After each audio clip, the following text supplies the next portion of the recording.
भी रेस्पॉन्स पढ़ रहे हैं, लो फ्रिक्वेंसी या हाई फ्रिक्वेंसी, ये हम किसके लिए पढ़ रहे हैं? ये हम अपना स्मॉल सिग्नल एनालिसिस पढ़ रहे हैं। Small signal analysis. Small signal analysis, small signal कौन से होता है आपको याद है?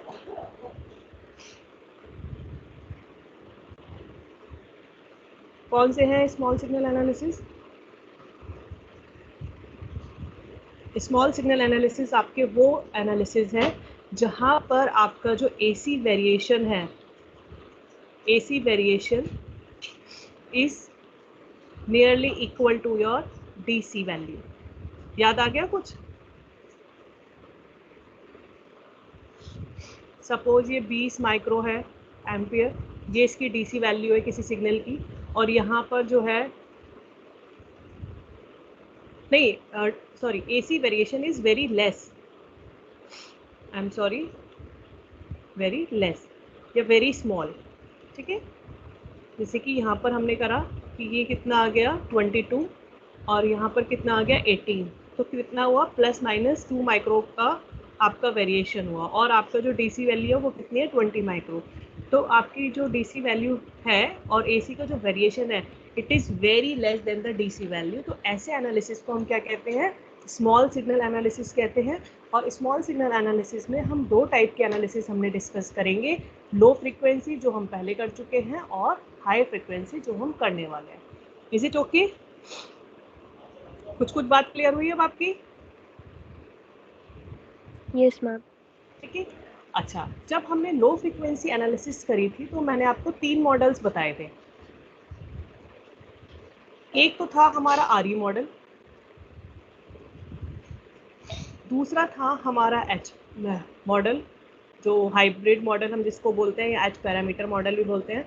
तीसरा मैंने बताया था एक और मॉडल होता है that is hybrid pi model. मैंने बोला था मैं आपको इसको न्यूमेरिकल में बताऊंगी। ये जो मॉडल है लो फ्रीक्वेंसी का, ये जो मॉडल है हाइब्रिड पाई मॉडल, एक्चुअली ये दोनों पर काम करता है। किस किस पर? लो पर भी काम करता है और हाई पे भी काम करता है। और यही इसकी इतनी बड़ी एडवांटेज है कि ये दोनों सिग्नल्स पर काम करता है। इसी वजह से ये सबसे ज़्यादा क्या होता है? यूज़ होता है, मोस्ट पॉपुलर है ये। और ये क्या करता है पॉपुलर के साथ? ये एक्चुअली एक्यूरेटली आपका जो ट्रांजिस्टर का बिहेवियर है उसे डिफाइन करता है। Accurately define. भाई आप कौन सा मॉडल अच्छा मानोगे? आप वही मॉडल अच्छा मानोगे ना जो बिल्कुल आपकी ओरिजिनल का डुप्लीकेट हो, है ना। तो जो हाइब्रिड पाई मॉडल होता है वो सबसे ज़्यादा अच्छे से आपके मॉस ट्रांजिस्टर को, या सॉरी मॉस कह रही बीजेटी ट्रांजिस्टर को दिखाता है, उसको एक्यूरेटली प्रिडिक्ट करता है, इसीलिए सबसे ज़्यादा यूज़ होता है। और इसकी खास बात ये भी है कि ये लो फ्रिक्वेंसी पर भी काम करता है, एक्यूरेटली बताता है, और हाई फ्रिक्वेंसी पर भी एक्यूरेटली बताता है। तो इसका जो लो फ्रीक्वेंसी वाला मॉडल है वो हम बाद में डिस्कस करेंगे। पहले हम हाई फ्रीक्वेंसी मॉडल हम अपने हाइब्रिड पाई मॉडल का डिस्कस करेंगे। Is it okay? यहाँ तक कोई कंफ्यूजन है? क्लियर हो रही है ना चीज़ें? कोई भी चीज़ कंफ्यूजन नहीं होना चाहिए। अच्छा, अब आप बोलेंगे मैम हाई फ्रीक्वेंसी और लो फ्रीक्वेंसी में ऐसा क्या हो रहा है जो हमें ये अलग से पढ़ना पड़ रहा है? एक्चुअली जब आप कोई भी क्या यूज़ करते हो, कैपेसिटेंस यूज़ करते हो, कहीं ना कहीं ये कैपेसिटेंस ज़रूर एग्जिस्ट करते हैं आपके बीजेटी के केस में भी। जब आपकी फ्रीक्वेंसी क्या होती है eight low frequency, low frequency पे कैपेसिटेंस का जो रिएक्टेंस होगा वो क्या होता है 1/2πfc। फ्रीक्वेंसी कम होने की वजह से ये xc की वैल्यू क्या हो जाएगी? अगर आपका f की वैल्यू कम है तो xc की वैल्यू क्या हो जाएगी? बहुत ज़्यादा हो जाएगी। और बहुत ज़्यादा होने की वजह से, और यू कैन से आपके जो कैपेसिटेंसेस हैं एट लो फ्रीक्वेंसी वो कैसे काम करते हैं बताओ? ओपन सर्किट काम करते हैं। और इसकी वजह से हम क्या करते हैं कि उनके इफेक्ट को हम क्या कर देते हैं? नेग्लेक्ट कर देते हैं। Are you able to understand this? आपसे 2 नंबर का क्वेश्चन पूछा जा सकता है, why at low frequency you have not considered the effect of capacitance? तो आंसर इज दैट कि at low frequency the reactance of the capacitance is very much higher so that it behave like an open circuit, and in that case we neglect the effect of the capacitance at the low frequency. Are you able to understand this? Clear है ये चीज़? क्योंकि एक ही चीज़ हम clear करेंगे तभी समझ में आएगी चीज़ें आगे की। ये वाली बात क्लियर है बच्चे? क्लियर है ये?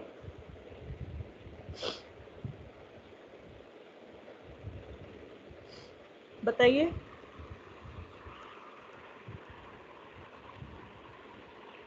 चलिए, ऐसा हाई फ्रीक्वेंसी पर क्या हो जाता है एट हाई फ्रीक्वेंसी?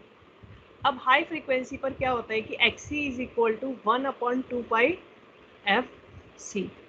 एफ की वैल्यू ज़्यादा होने की वजह से XC की वैल्यू क्या हो जाती है, एक फाइनाइट वैल्यू आ जाती है। और इस फाइनाइट वैल्यू की वजह से क्या होता है कि अब हमें इस कैपेसिटेंस का कुछ भी इफेक्ट जो है वो क्या करना पड़ता है, कंसीडर करना पड़ता है। ठीक है, तो यहाँ अगर आपको याद हो कि हमने जो लो फ्रीक्वेंसी के मॉडल्स पढ़े थे, उन लो फ्रीक्वेंसी के मॉडल में मैंने कोई भी कैपेसिटेंस नहीं दिखाया था, अगर आपको याद हो तो। आप समझ में आ रही है कुछ कुछ बातें? Yes ma'am. ठीक है, तो अब हम क्या करना है, अब हमें हाई फ्रीक्वेंसी एनालिसिस करनी है। किसकी एनालिसिस करनी है? बीजेटी की करनी है।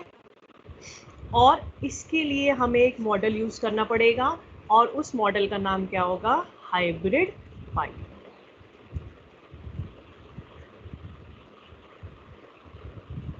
बहुत सारी बुक में आपको हाइब्रिड पाई इस तरह की से भी मिल जाएगा, और बहुत सारी बुक में ये जो है पाई की स्पेलिंग PIE से भी दिखाई दी है उन्होंने।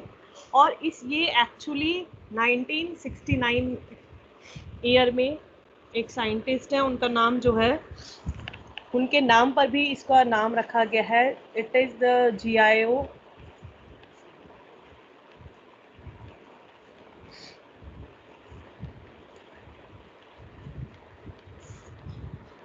this is the name of the scientist Giacoletto। Giacoletto model भी इसको बोला जाता है। तो अगर आपसे कभी पूछा जाए कि भाई जियाकोलेटो मॉडल क्या है, तो आपको क्या बताना है? आपका हाइब्रिड पाई मॉडल ही यहाँ पर डिस्कस होगा। ठीक है, अच्छा,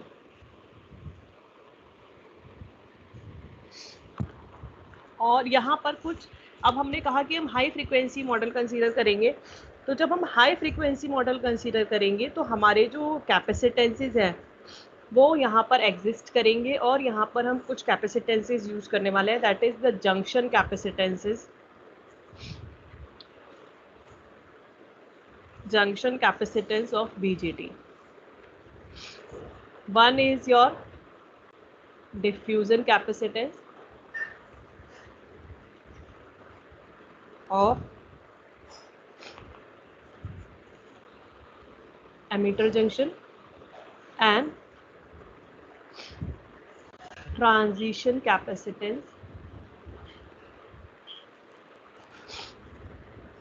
of JC।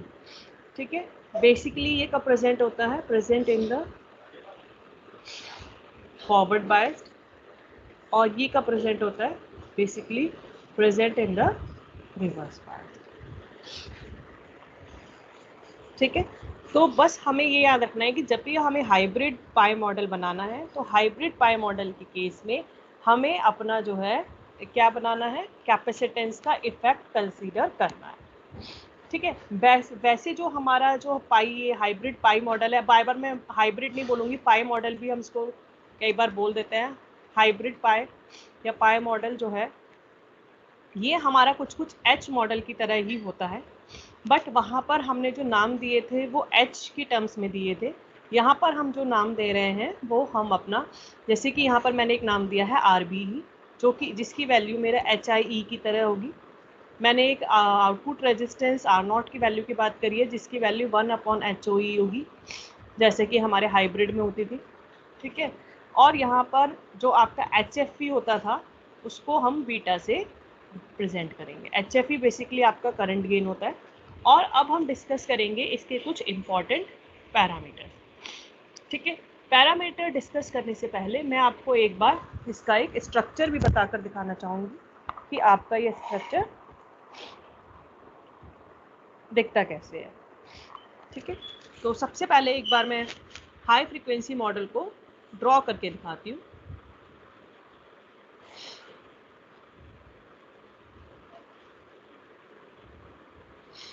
यहाँ पर हम ये कैपेसिटेंस का इफेक्ट दिखाएंगे।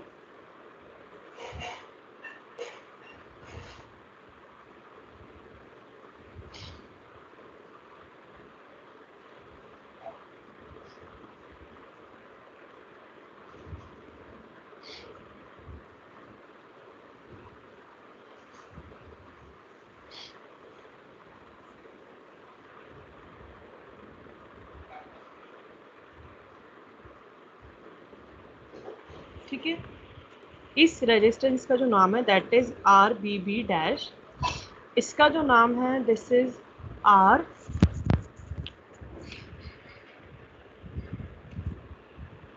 RBE।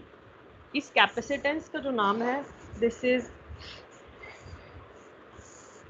C पाई। और इसका जो नाम है इसका नाम है C म्यू। इसका जो नाम है इस रेजिस्टेंस का RBC, क्योंकि ये B और C के बीच में है।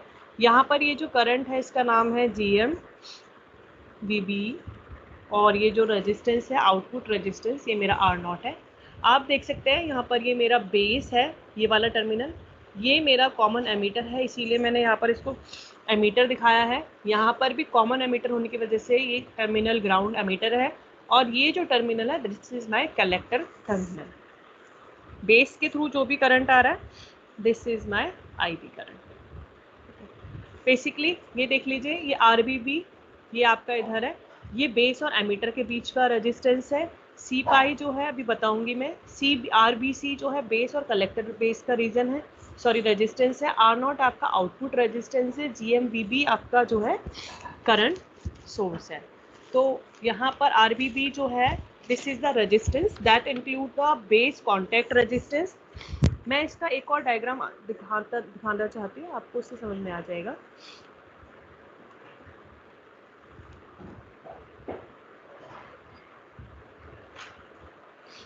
सपोज ये आपका 3 टर्मिनल BJT है, मैंने इसको इस फॉर्म में दिखाया है।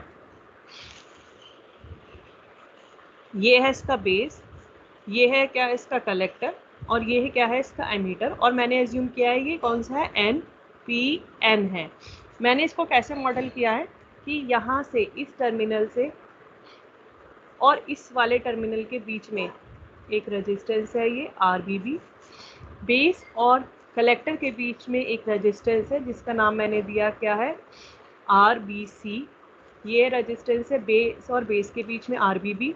और ये वाला जो रेजिस्टेंस है ये क्या है, ये नीचे से स्टार्ट होगा थोड़ा सा इधर, इसकी वैल्यू है RBE। तो I hope it is clear to you कि भाई ये कौन कौन से रेजिस्टेंसेज है, समझ में आ रहा है। बेस और कलेक्टर के बीच का रेजिस्टेंस RBC से दिखाया गया है। बेस और एमीटर के बीच का रेजिस्टेंस RBE से दिखाया गया है। और बेस और बेस टर्मिनल का जो रेजिस्टेंस है, जो वहाँ पे कॉन्टैक्ट रेजिस्टेंस है, उसको RBB से हमने रिप्रेजेंट किया है। बेसिकली जो RBB है उसमें जो रेजिस्टेंस की वैल्यू होती है वो फ्यू ओम से लेके 10 ओम्स तक हो सकती है। ठीक है,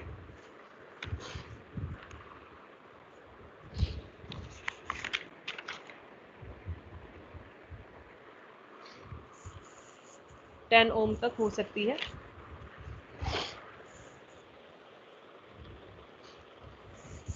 उसके बाद आ जाइए अपना RBE पर। RBE जो बेस और एमीटर के बीच का रेजिस्टेंस है, इसकी वैल्यू नियरली इक्वल टू होती है 100 नहीं 1000 ओम, मतलब 1 किलो ओम के इक्वल होती है। और ये जो RBC है this is the base collector resistance. इसकी जो वैल्यू होती है आरसी की, ये होती है 4 मेगा ओम, ज़्यादा होती है ये। और ये जो आउटपुट रेजिस्टेंस है आर नॉट, ठीक है, ये इसकी जो वैल्यू है, नॉर्मली इसकी वैल्यू जो होती है वो 80 किलो ओम के अप्रॉक्स होती है, ठीक है। अभी यहाँ पर हमारे 3 पैरामीटर जो हैं वो रह गए हैं, दैट इज सी पाई और जीएम और सी म्यू, ठीक है। बाकी सारे रेजिस्टेंसेस हैं। तो सबसे पहले हम कैपेसिटेंस को देख लेते हैं। यहाँ पर जो कैपेसिटेंस यूज़ किए गए हैं, यहाँ पे बेसिकली 2 कैपेसिटेंस यूज़ करे गए हैं। पहले का नाम जो है वो है सी पाई। सी पाई जो कैपेसिटेंस है,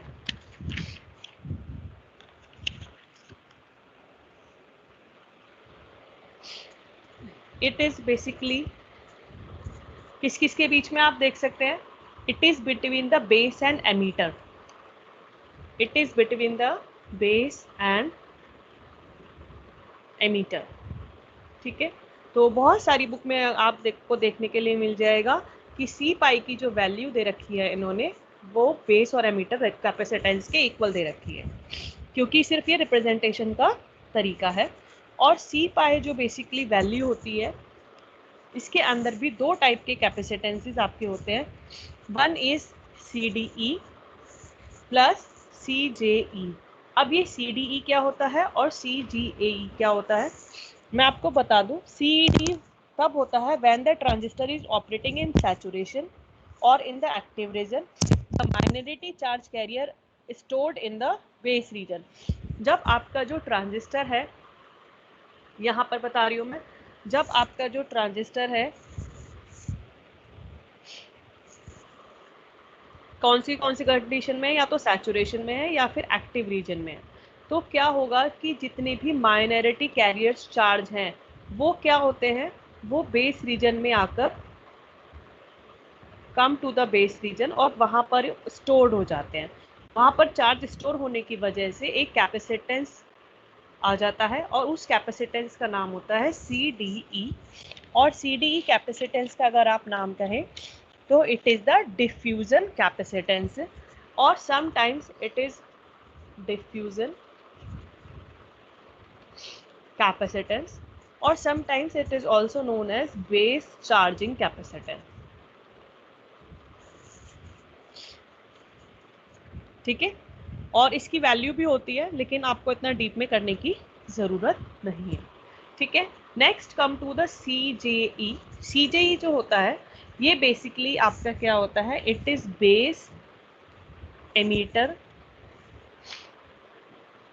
जंक्शन कैपेसिटेंस होता है। ये हमारा डिफ्यूजन कैपेसिटेंस था, ये हमारा जंक्शन कैपेसिटेंस था। बेसिकली ये क्यों होता है, it is also known as the depletion layer capacitance. और बेसिकली ये आपका जो है एमीटर और बेस जंक्शन के बीच क्रिएट हो जाता है ये वाला कैपेसिटेंस, ठीक है। और इसकी वैल्यू भी, इसका भी फॉर्मूला होता है, बट आपको इतना ज़्यादा डीप में जाने की ज़रूरत नहीं है कि इसके फॉर्मूले पर हम डिस्कस करें या इसके वेरिएबल्स पर हम डिस्कस करें। The next type of the capacitance is C mu.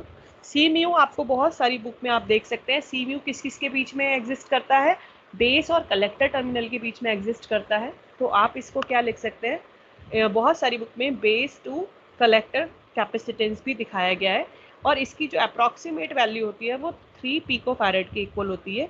जबकि जो अभी हमने ऊपर कैपेसिटेंस पढ़ा है, दैट इज़ द सी पाई। सी पाई की जो वैल्यू होती है वो अप्रॉक्सीमेट 100 पिकोफैरेड के बराबर होती है। तो आपका जो ये सी म्यू है, ये कब आता है, actually it is a collector based junction capacitance. और ये देख सकते हैं कलेक्टर बेस कैपेसिटेंस। और ये कब होता है, ये जब होता है जब आपका जो बीजेटी है ये एक्टिव रीजन में होता है, और आपका जो कलेक्टर बेस रीजन है या जंक्शन है वो क्या होता है, रिवर्स्ड बाइस होता है, ठीक है। ये ध्यान रखेंगे कि कब एग्जिस्ट करता है, ये एक्टिव कंडीशन के मोड में याद करना पड़ता है। ये आपको कुछ कुछ चीज़ें हैं जो आपको एज इट इज़ इसको याद करनी पड़ेंगी, ठीक है। तो ये अभी हमने एक चीज़ अभी इसमें सॉरी एक चीज़ मिस हो गई है। The most important factor is the gm. Gm का वैल्यू होती है gm is equal to the transconductance of BJT. इसकी जो वैल्यू होती है जीएम की approximate 50 milli ampere per volt होती है। इसकी यूनिट क्या होगी बच्चों, बताओ इसकी यूनिट क्या होगी।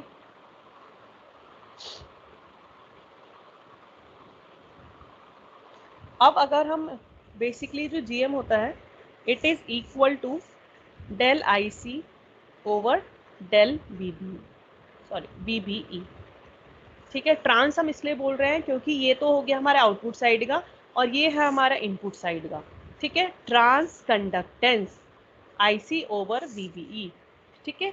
अब आपको पता है कि आईसी करंट जो होता है उसकी जो अगर आपको फॉर्मूले से पूछ लिया जाए तो IC current is equal to क्या होता है alpha times of I plus I C O, या फिर अगर आपको बीटा की टर्म्स में बताना है तो it is beta I B plus 1 plus beta into I C O, ठीक है।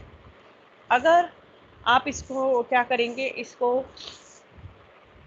अगर आपको आई ई की वैल्यू पता है, आई ई जो आप कैसे रिप्लेस करते हैं आई ई ओ से and which is exponential V B E over V T, ठीक है। This is the value of your emitter current and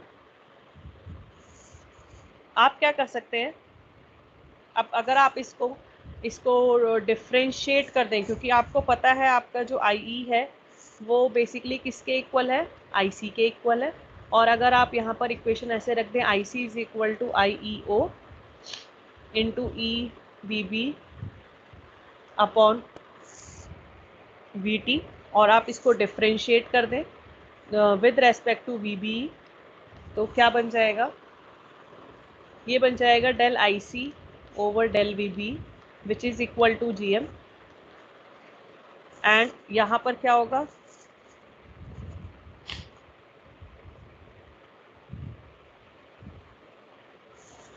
sorry यहाँ पर इसने इक्वल टू वाला नहीं लिया है, यहाँ पर इसने इसको अल्फा टाइम्स लिया है, अल्फा टाइम्स ले लेंगे I C is equal to alpha times of I. तो यहाँ पर आई ई की वैल्यू हमने अल्फा रख दी और ये क्या आ जाएगा, इसको जब आप डिफ्रेंशिएट करेंगे, जब आप इसको डिफ्रेंशिएट करेंगे तो अल्फा आई ई ओ तो एज इट इज रहेगा ई की पावर वी बी टी को और 1 अपॉन वी टी आ जाएगा बस, ठीक है। आप इसको देखें तो ये किसके इक्वल है, ये हो गया जी एम और अगर आप देखें तो ये आई सी के इक्वल है, अभी हमने लिया था तो I C over V T. V T अगर आपको पता हो V T is your thermal voltage, is the thermal voltage जिसकी वैल्यू कितनी होती है at T is equal to room temperature पर। इसकी जो वी टी की वैल्यू होती है वो होती है 25.9 मिली वोल्ट, या फिर बहुत सारी बुक में इसकी वैल्यू देते हैं क्योंकि वी टी की वैल्यू होती है के टी बाय क्यू। क्यू आपका चार्ज है, के आपका बोल्ट्जमैन कांस्टेंट है, टी आपका टेम्परेचर है। और बहुत सारी कैलकुलेशन जब आपको करनी होती है तो आप इसको 26 मिली वोल्ट से रिप्लेस कर देते हैं, ठीक है। और इसका जो नाम है थर्मल वोल्टेज है। Is it okay? इसी तरीके से जब आप अपनी कैलकुलेशंस करेंगे, अगर आप आर ई की वैल्यू निकालना चाहें तो आर ई की जो वैल्यू आएगी it is V T by I B, ठीक है। इसी तरीके से जब आप अपना आर ओ की वैल्यू निकालेंगे आउटपुट रेजिस्टेंस की तो it comes to be V A by I C where V A is the Early voltage,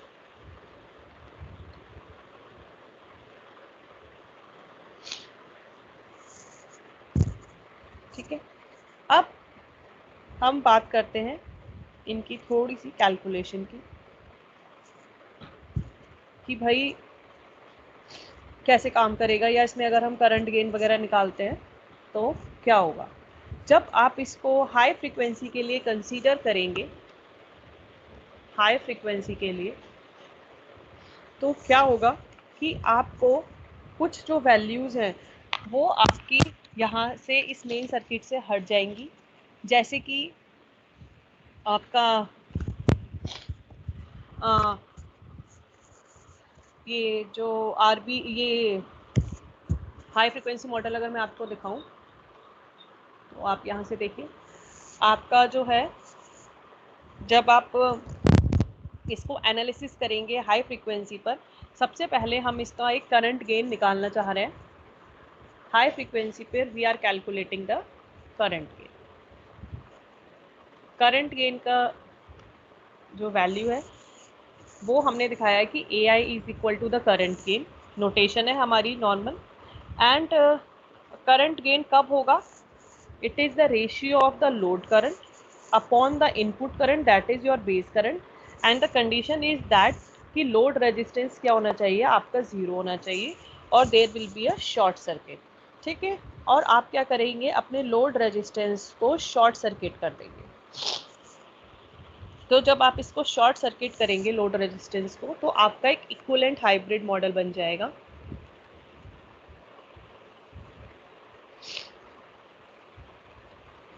hybrid pi model, जिसकी वैल्यू क्या होगी, दिस इज योर बेस, यहाँ पर ये आर बी बी डैश रहेगा, यहाँ पर ये आर बी ई रहेगा,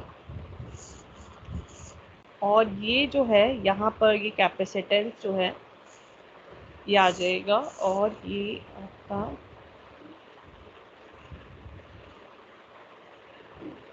जी एम बी बी, और ये जो लोड रेजिस्टेंस है ये क्या हो गया आपका, शॉर्ट सर्किट। ठीक है, ये बेस है, ये एमीटर है, ये कलेक्टर है, ये एमीटर है, और यहाँ पर ये जो कैपेसिटेंस है, सॉरी, ये कैपेसिटेंस क्या है, सी है। सी जो है बेसिकली सी यू प्लस सी पाई है। ठीक है, ये हमारा एक इक्विवेलेंट सर्किट बन गया है, हाई फ्रीक्वेंसी मॉडल बन गया है।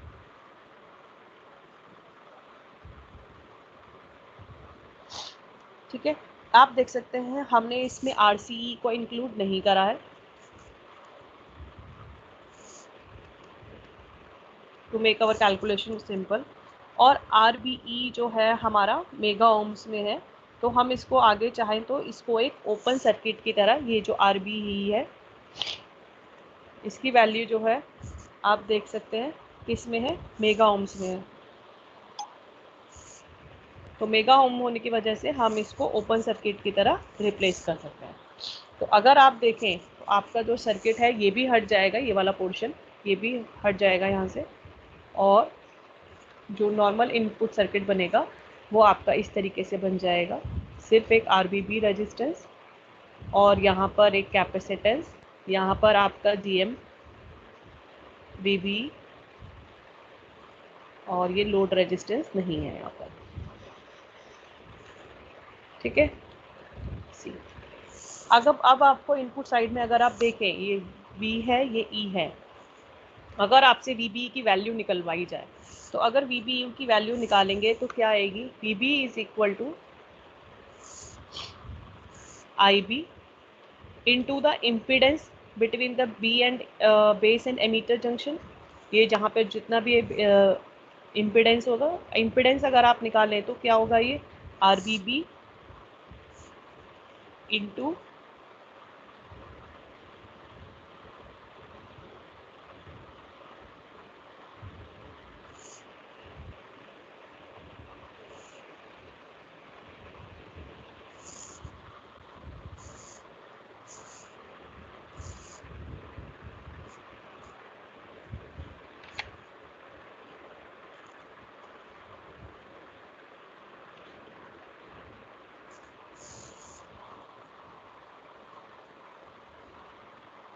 Hello, I am audible? Yes ma'am. Yes ma'am. मुझे लगा कोई बोल ही नहीं रहा है, ये मैं अपना आप ही बोले जा रही हूँ, इतनी देर हो गई। आप लोग इसको नोट कर रहे हैं बच्चे, क्योंकि देखो मेरे तरीके से बताना तो बहुत आसान है, लेकिन जब तक आप इसको खुद से नहीं करेंगे तब से आपको बहुत प्रॉब्लम आएगी। समझ रहे हैं आप इस चीज़ को? बताइए आप। Yes ma'am. आप नोट कर रहे हैं इसको? ठीक है बच्चे, यहाँ पर एक पॉइंट मेरे से मिस आउट हो गया है। ये जो RBB है, सॉरी, ये RBB यहाँ से नहीं रिप्लेस होगा। एक्चुअली ये इसकी वैल्यूज ज़्यादा है, लार्ज है, बट हम इसको चाहें तो ओपन सर्किट की तरह ट्रीट कर सकते हैं to make our calculation easy. But यहाँ पर RBB जो डैश है, इसकी वैल्यू बहुत ज़्यादा स्मॉल होने की वजह से हमने इसको शॉर्ट सर्किट मान लिया है। तो ये RBB एग्जिस्ट नहीं करेगा, RBB एग्जिस्ट नहीं करेगा। RBB की जगह हमारे पास ये वाला जो इम्पिडेंस है RBE, ये एग्जिस्ट करेगा। I am sorry. और IB जो हो जाएगा वो हो जाएगा BBE क्या हो जाएगा, इसके अक्रॉस करंट और टोटल इक्विवेलेंट इम्पिडेंस। तो टोटल इक्विवेलेंट इम्पिडेंस जब आप निकालेंगे तो आप देख सकते हैं कि आपका जो RBE है it is parallel to your capacitance. तो आप इसका जो रिएक्टेंस निकालेंगे, सॉरी जो भी इम्पिडेंस आएगा वो क्या हो जाएगा, वो हो जाएगा RBE into 1/j⍵c upon RBE plus 1/j⍵c, or in the simple terms it become RBE upon 1 plus j⍵c into RBE। ठीक है, this is the impedance between the base and collector terminal। अगर अब आपसे, और अगर आप चाहें तो इसका लोड करंट देख सकते हैं। लोड करंट अगर आप देखें तो लोड करंट क्या है, ये वाला लोड करंट है। आप देख सकते हैं दोनों की डायरेक्शंस अपोजिट है। अगर आपको IL की वैल्यू निकलवाए तो IL is equal to minus of GM into VB। अब आप क्या करेंगे, जो VB की वैल्यू आपने ऊपर से निकाली है आप यहाँ पर पुट कर देंगे। It is come to be minus GM, और VB की वैल्यू आप यहाँ से निकाल सकते हैं। VB is equal to IB into this term, IB into RBE upon 1 plus j⍵CRE। ये आपका VB की वैल्यू हो गई जो आपने यहाँ पर पुट कर दी है। सॉरी R, एक नोटेशन गलत हो गया ना कि R की जगह B लिख लिया, C लिख लिया, सब गलत हो जाएगा ये IL। ठीक है, तो IL बाय IB अगर आप निकालेंगे, IL बाय IB जब आपका लोड रेजिस्टेंस क्या है, 0 है, तो ये क्या बन जाएगा आपका करंट गेन, और इसकी जो वैल्यू आएगी that is GM RBE upon 1 plus j⍵RBE into C। ठीक है, अब आप क्या करेंगे, अगर आपको याद हो तो जो बीटा होता है ना, मैंने यहाँ पर बताया भी है एक वैल्यू, बीटा की जो वैल्यू होती है वो होती है GM into RBE। Beta is equal to GM into RBE। तो आपका जो करंट गेन हो जाएगा वो हो जाएगा बीटा अपॉन 1 प्लस, माइनस का यहाँ पर साइन रहेगा ही, सॉरी यहाँ पे मिस हो गया, 1 प्लस j⍵, ठीक है, और j⍵CRB, ये एज इट इज रहा। ठीक है, अब हम क्या करेंगे, ये जो CRB है इसकी एक वैल्यू हम मान के चलेंगे, let ⍵B is equal to 1 upon, एक लेट उल्टा मान लेते हैं हम इसको मान लेते हैं RBE into C is equal to 1 upon ⍵B। तो अगर आप ये वैल्यू इसमें डाल देंगे तो AI की वैल्यू क्या हो जाएगी, it is come to be minus beta upon 1 plus j⍵ upon ⍵बीटा। ठीक है, ये बहुत इंपॉर्टेंट रिलेशन है। अब क्या करेंगे, अगर आप इसको फ्रीक्वेंसी के टर्म में दिखाएंगे तो आपका जो करंट गेन हो जाएगा it is come to be minus beta upon 1 plus JF upon F beta. और अगर आप इसका मैग्नीट्यूड निकालेंगे तो जैसे हम पहले करते थे, ये क्या आ जाता था, minus beta upon 1 plus F upon F beta का होल स्क्वायर। तो अब यहाँ पर हमारे क्या बनेंगे केसेस। अब आप मुझे बताओ कि अगर if f is equal to f beta हो जाए तो ai क्या हो जाएगा बताओ? Magnitude, sorry it is the magnitude. क्या हो जाएगा अगर f is equal to F B हो जाएगा तो क्या हो जाएगा? Beta by root 2। Very good, beta by root 2। Beta by root 2 कितना हो गया? 0.707 ऑफ बीटा। तो अगर आपकी ये जो फ्रीक्वेंसी है एफ बीटा, इसको हम बोलते हैं कट ऑफ फ्रीक्वेंसी, क्योंकि यहाँ पर आपका गेन क्या हो रहा है? यहाँ पर आपका जो मैक्सिमम गेन है उसका 70.7% जो है आपका गेन डिक्रीज हो जाएगा इस पॉइंट पर, इस फ्रीक्वेंसी पर। तो इस फ्रीक्वेंसी को हम बोलते हैं कट ऑफ फ्रीक्वेंसी। ठीक है, it is the frequency eight which my gain becomes maximum का 1/√2। और अगर आपको इसकी वैल्यू निकालने के लिए पूछी जाए तो आप इसकी वैल्यू निकाल सकते हैं 2π/c/RBE। ठीक है, और अगर आपको ये याद रखना है c जो है यहाँ पर c π + c/μ है। आपको न्यूमेरिकल में ज़्यादा कॉम्प्लिकेटेड नहीं आएगा, आपको सिंपल इनकी वैल्यूज़ होंगी और इनको आपको सॉल्व करना पड़ेगा। ठीक है, अगर आप इसका प्लॉट बना दें, ये अगर आपका यहाँ पर क्या है, करंट गेन है, करंट गेन का मैग्नीट्यूड है एक्चुअली, और यहाँ पर क्या है आपकी फ्रीक्वेंसी है। तो आप बताओ अगर आपकी रिलेशन क्या है, A I magnitude is equal to beta upon 1 + f/f beta का होल स्क्वायर। अगर मुझे बताओ कि अगर at f is equal to 0 पर गेन क्या होगा? बीटा। बीटा है ना। तो f इज इक्वल टू 0 कौन सा पॉइंट हुआ? ये वाला पॉइंट हुआ। इस पॉइंट पर आपका जो गेन क्या होगा वो हो जाएगा बीटा। ठीक है, ये बीटा ही रहेगा। फिर उसके बाद क्या होगा कि धीरे धीरे जब आपकी f is equal to F beta हो जाएगी तो क्या होगा, आपकी जो गेन है वो आपका रिड्यूस हो जाएगा। कितना रिड्यूस हो जाएगा? इस पॉइंट पर ये जो पॉइंट है दिस इज एफ बीटा, और इस एफ बीटा पॉइंट पर 0.707 ऑफ मैक्सिमम बीटा ये रहेगा यहाँ पर। ठीक है, फिर एक ऐसा पॉइंट आएगा एट जिस पर आपका, अगर मैं ये कह दूं f is equal to F beta, नहीं, अगर ये मान लिया जाए कि एक ऐसी फ्रीक्वेंसी है, अगर आपको अपना गेन के वैल्यू क्या करनी है, मैग्नीट्यूड की वैल्यू 1 करनी है, तो आपको f और ft में रिलेशन बताओ क्या आएगा? सॉरी, या फिर मैं अगर ऐसे एज्यूम कर लूँ कि मेरा जो f है it is very much greater than F B, तो मुझे एक ऐसा पॉइंट मिलेगा जहाँ पर मेरी गेन की वैल्यू क्या होगी? 1। तो ऐसे पॉइंट पर जहाँ पर मेरी गेन की वैल्यू क्या होगी? 1। इस पॉइंट पर मेरी गेन की वैल्यू क्या है? 1 है। तो उस फ्रीक्वेंसी को क्या मैं बोलती हूँ?